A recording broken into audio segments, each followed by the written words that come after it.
علیکم ورحمۃ اللہ۔ رموز ادب میں آج ہماری گفتگو کا موضوع ہے دیوان اور کلیات میں فرق۔ پہلے ہم بات کریں گے دیوان پر۔ اصطلاح میں دیوان کسی شاعر کی تخلیقات کے اس مجموعے کو کہتے ہیں جس میں حروف تہجی کے اعتبار سے ردیف وار کلام شامل کیا جاتا ہے۔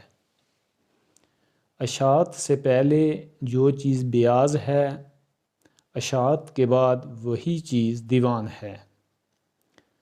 دیوان کی جمع دوائن ہے۔ بیاض اور کاپی یا ڈائری کو کہتے ہیں جس میں شاعر اپنے اشعار نوٹ کیا کرتا ہے۔ ایک خاص بات یاد رکھنی ہے کہ دیوان میں غزلیات حروف تہجی کے اعتبار سے جمع کیے جاتے ہیں۔ دیوان کو حروف تہجی کے اعتبار سے سمجھنے کے لیے یہ مثال پیش کی جاتی ہے۔ غالب کا ایک شعر ہے خلق حسد کماش لڑنے کے لیے، وحشت کدا تلاش لڑنے کے لیے۔ اس شعر میں کماش اور تلاش قوافی ہیں اور لڑنے کے لیے ردیف ہے۔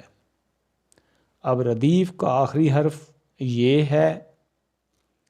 اس ردیف کی غزل دیوان میں سب سے آخر پر آئے گی کیونکہ یہ حروف تہجی کا آخری حرف ہے۔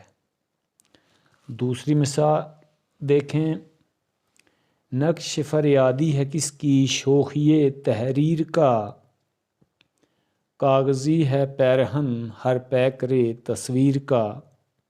اس شعر میں کا ردیف ہے اور ردیف کا آخری حرف الف ہے۔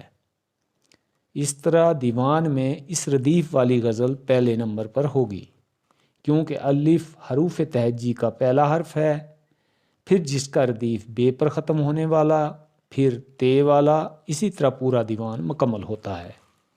ہر شاعر کا دیوان نہیں ہے کیونکہ ہر شاعر کا کلام پورے حروف تہجی پر نہیں ہے۔